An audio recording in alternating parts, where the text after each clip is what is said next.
अंग अंग से मधुरस छलके, बालों में जादू काला, उस पर ये मुस्कान मनोहर, सौंदर्य की मूरत मधुबाला। द सैफ मलिक गैलरी से रईसा मलिक आपकी होस्ट। आज आप समझ ही गए होंगे कि मैं किसके बारे में बात करने जा रही हूँ।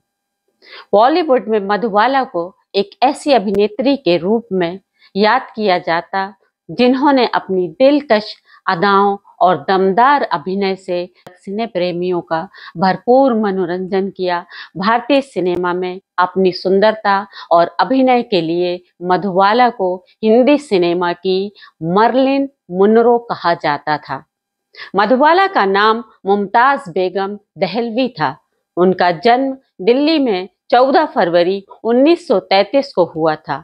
उनके पिता अता उल्लाह खान रिक्शा चलाया करते थे। तभी उनकी मुलाकात एक भविष्यवक्ता कश्मीर वाले बाबा से हुई, जिन्होंने भविष्यवाणी की कि मधुबाला बड़े होकर बहुत शोहरत पाएंगी। इस भविष्यवाणी को अताउल्लाह खान ने गंभीरता से लिया और वह मधुबाला को लेकर मुंबई आ गए।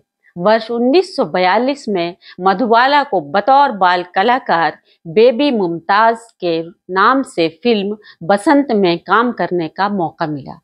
बेबी मुमताज के सौंदर्य से अभिनेत्री देविका रानी काफी मुग्ध हुई और उन्होंने उनका नाम मधुबाला रख दिया।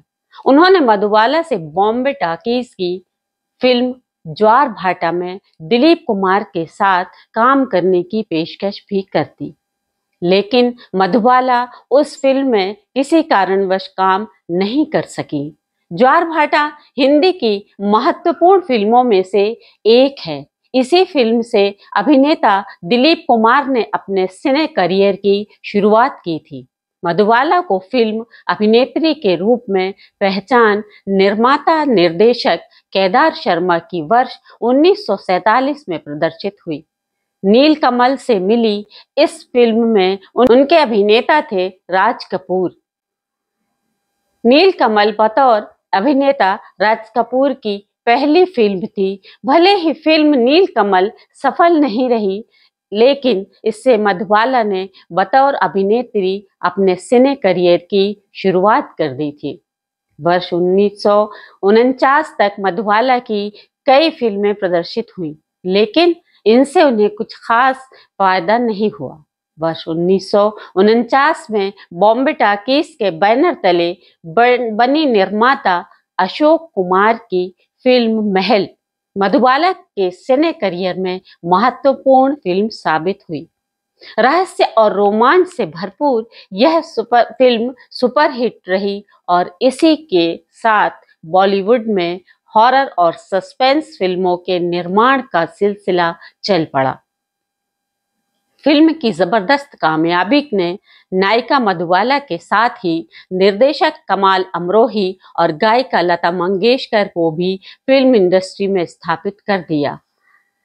जाने कितने दिलों की वो धड़कन बन गई, हर निगाह की ख्वाहिश, हर चेहरे की मुस्कान बन गई।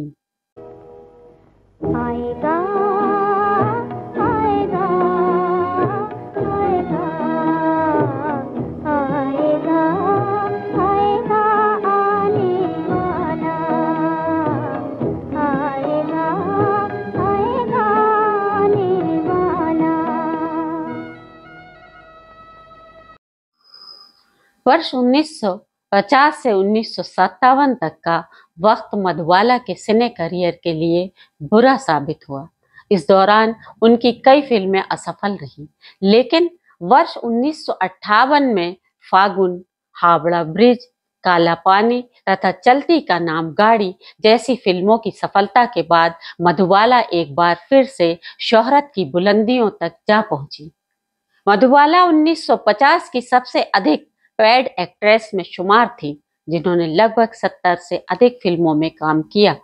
फिल्म हावड़ा ब्रिज में मधुबाला ने क्लब डांसर की सटीक भूमिका अदा करके दर्शकों के मन को मोह लिया। इसके साथ ही वर्ष 1958 में ही प्रदर्शित फिल्म चलती का नाम गाड़ी में उन्होंने अपने अभिनय से दर्शकों को हंसाते हंसाते लोटपोट कर दिया। मैं सितारों का तराना, मैं बहारों का फसाना, लेके एक अंगड़ाई मुझ पे डाल नजर बन जा दीवाना। रूप का तुम हो खजाना, तुम हो मेरी जान ये माना, लेकिन पहले दे दो मेरा 5 रुपया 12 आना। 5 रुपया 12 आना, मारेगा भैया ना ना ना ना। मधुबाला के सिने करियर में उनकी जोड़ी अभिनेता दिलीप कुमार के साथ काफी पसंद की गई। फिल्म तराना के निर्माण के दौरान मधुबाला दिलीप कुमार से मोहब्बत करने लगी। उन्होंने अपने ड्रेस डिजाइनर को गुलाब का फूल और एक खत देकर दिलीप कुमार के पास इस संदेश के साथ भेजा कि यदि वह भी उनसे प्यार करते हैं तो इसे अपने पास रख लें। दिलीप कुमार ने फूल और खत दोनों को सहर्ष स्वीकार कर लिया। B.R. चोपड़ा की फिल्म नया दौर में पहले दिलीप कुमार के साथ नायिका की भूमिका के लिए मधुबाला का चयन किया गया और मुंबई में ही इस फिल्म की शूटिंग की जानी थी, लेकिन बाद में फिल्म के निर्माता को लगा कि इसकी शूटिंग भोपाल में भी जरूरी है। मधुबाला के पिता अताउल्लाह खान ने बेटी को मुंबई से बाहर जाने की इजाजत देने से इनकार कर दिया। उन्हें लगा कि मुंबई से बाहर जाने पर मधुबाला और दिलीप कुमार के बीच का प्यार परवान चढ़ेगा और वह इसके लिए राजी नहीं थे। बाद में B.R. चोपड़ा को मधुबाला की जगह वैजंती माला को लेना पड़ा।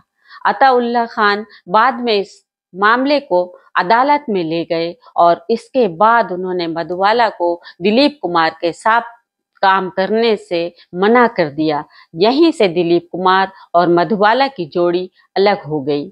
इश्क में हर किसी को मुकम्मल जहां नहीं मिलता, किसी को मोहब्बत तो किसी को उसका समा नहीं मिलता। 50 के दशक में स्वास्थ्य परीक्षण के दौरान मधुबाला को एहसास हुआ कि वह हृदय रोग की बीमारी से ग्रसित हो चुकी हैं। इस दौरान उनकी कई फिल्में निर्माण के दौर में थी।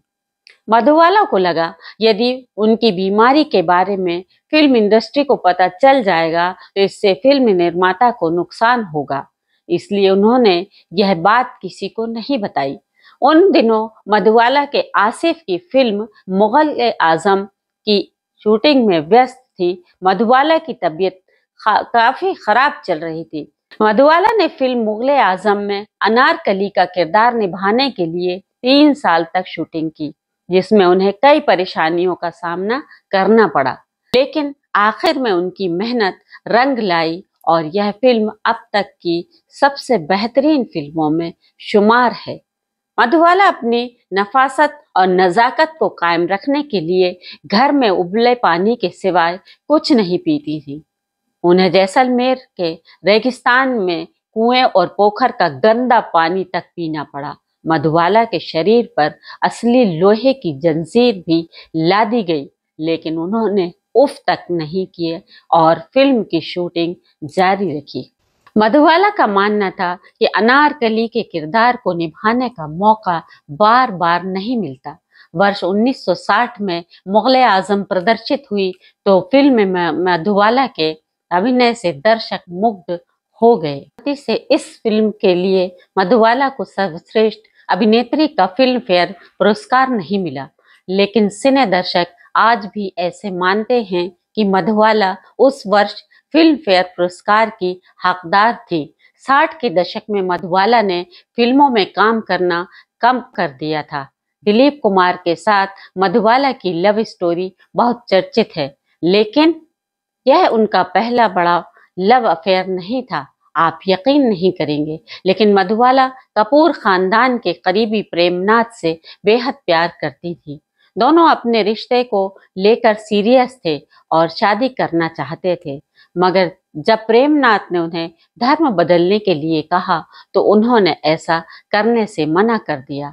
मधुबाला पहली बार प्रेमनाथ से फिल्म बादल के सेट पर मिली थी। वे तब एक सुपरस्टार थी। दोनों का रिश्ता करीब 6 महीने चला, जिसके बाद मधुबाला ने उनसे दूरी बनानी शुरू कर दी। दोनों का रिश्ता धर्म की वजह से टूट गया। फिर दिलीप कुमार उनकी जिंदगी में आए। दोनों फिल्म तराना के सेट पर मिले थे। दोनों ने करीब 9 साल एक दूसरे को डेट किया। उनकी सगाई भी हो गई थी। कहते हैं कि दोनों ने एक फिल्म लोकेशन पर अपने रिश्ते का अंत कर दिया था, जिसकी वजह मधुबाला के पिता को माना गया। चंद लम्हों की ये रोशनी उम्र भर का अंधेरा दे जाती है। जो सितारे बुलंदियों पे होते हैं, तन्हाइयां उन्हीं को रुलाती हैं। मधुबाला की जिंदगी में फिर किशोर कुमार आए। उनसे उनकी मुलाकात फिल्म चलती का नाम गाड़ी की शूटिंग के वक्त हुई थी। वे आबिस्ते रिश्ता चाहती थी। उन्होंने फिर तलाकशुदा सिंगर से 1960 में शादी कर ली। मधुबाला के पिता ने किशोर कुमार को सूचित किया कि मधुबाला इलाज के लिए लंदन जा रही हैं और वहां से लौटने के बाद ही शादी कर पाएंगी। लेकिन मधुबाला को एहसास हुआ कि लंदन में ऑपरेशन होने के बाद वह जिंदा नहीं रह पाए और यह बात उन्होंने किशोर कुमार को बताई। इसके बाद मधुबाला की इच्छा पूरा करने के लिए किशोर कुमार ने मधुबाला से शादी कर ली। शादी के बाद मधुबाला की तबीयत और ज्यादा खराब रही। इस बीच उन्होंने passport, Jhumru, boyfriend, half ticket और शराबी जैसी कुछ फिल्में प्रदर्शित हुई। वर्ष 1964 में एक बार फिर से मधुबाला ने फिल्म इंडस्ट्री की ओर रुख किया, लेकिन फिल्म चालाक के शूटिंग में मधुबाला बेहोश हो गई और बाद में यह फिल्म बंद कर देनी पड़ी। मधुबाला को जन्म से ही वेंट्रिकुलर सेप्टल नाम की बीमारी थी, जिसका उस समय कोई इलाज नहीं था। इस बीमारी की वजह से उन्हें सांस फूलना और खून की उल्टी जैसी कई समस्याएं होती थी। अपनी दिलकश अदाओं से दर्शकों के दिल में खास पहचान बनाने वाली मधुबाला 23 फरवरी 1969 को इस दुनिया को अलविदा कह गईं।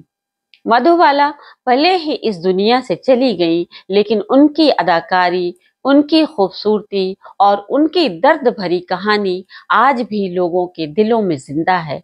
आज भी उनकी तस्वीरें देखकर लोग कहते हैं, काश वे आज के दौर में होती। बॉलीवुड की हर पीढ़ी उन्हें सलाम करती है। वे एक कलाकार से बढ़कर एक किंवदंती थी। सितारे बुझ गए, लेकिन उनकी रोशनी बाकी है। मधुबाला, तुझ में आज भी वो मोहब्बत की झलक बाकी है। क्या मधुबाला को उनका सच्चा प्यार नहीं मिला?